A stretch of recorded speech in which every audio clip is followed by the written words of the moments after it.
16 травня, 1174-й день анексії Криму. В ефірі «Заман». Я Єлизавета Цереградська. Доброго ранку. Руслан Зейтулаєв знову почав голодування. Про це повідомив на своїй сторінці в Фейсбук його адвокат Еміль Курбедінов. Фігурант севастопольської справи Хізбут Тахрір зараз знаходиться в ростовському СІЗО. Руслан протестує проти вироку і репресій кримських татар. У вересні минулого року Руслана Зейтулаєва Північно-Кавказький військовий суд Росії засудив на 7 років за звинуваченням в організації осередку Хізбут Тахрір.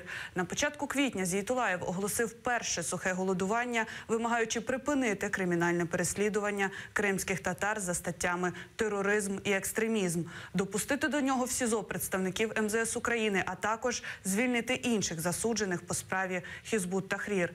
На 22-й день через загрозу життя Руслана переконали голодування припинити. Як повідомив його адвокат, представників консульства України до Руслана під різними надуманими приводами досі не пускають. Сьогодні виповнюється 3 роки з дня арешту в Криму Олександра Кольченко. До цієї дати Комітет солідарності з кримськими заручниками запустив флешмоб в його підтримку. Там закликали усіх намалювати кота для Кольченко. На думку авторів флешмобу, чорна кішка – символ анархістів і свободи. Олександра називають тундрою, а сам він вважає себе анархістом і антифашистом. 25 серпня 2015 року Північно-Кавказький суд Ростова засудив Олександра Кольченко до 10 років позбавлення волі.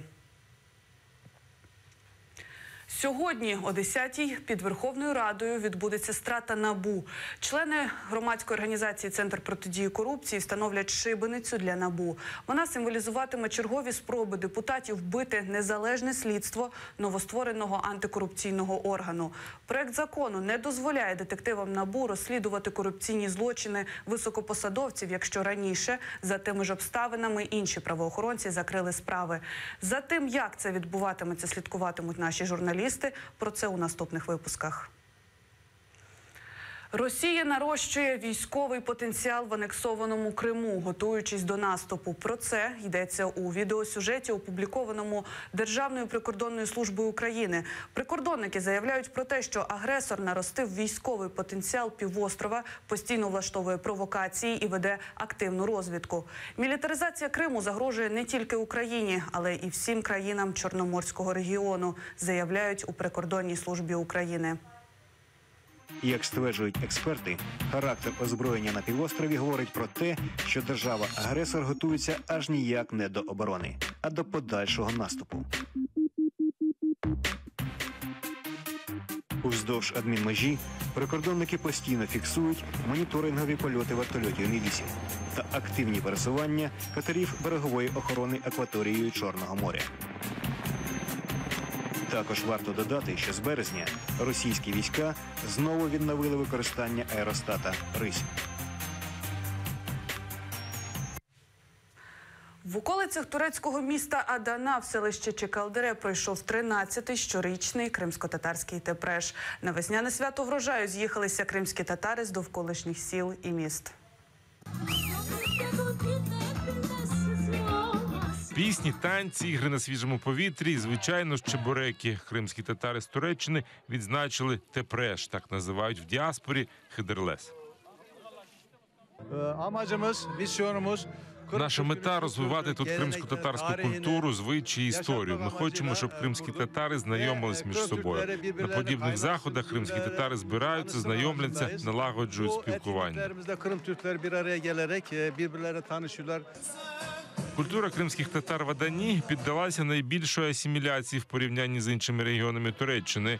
Кримсько-татарська спільнота цього міста в останні роки активно це намагається виправити.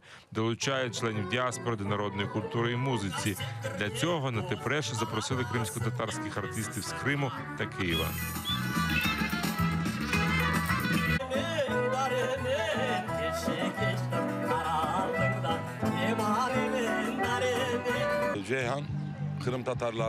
Джихан – це місце, де оселилися кримські татари. Звичайно ж, важливо, щоб кримські татари підтримували і розвивали свою культуру. Хоч останнім часом багато роз'їжджаються по великих містах, вони повинні ось так збиратися, підтримувати свою культуру і передавати її наступним поколінням.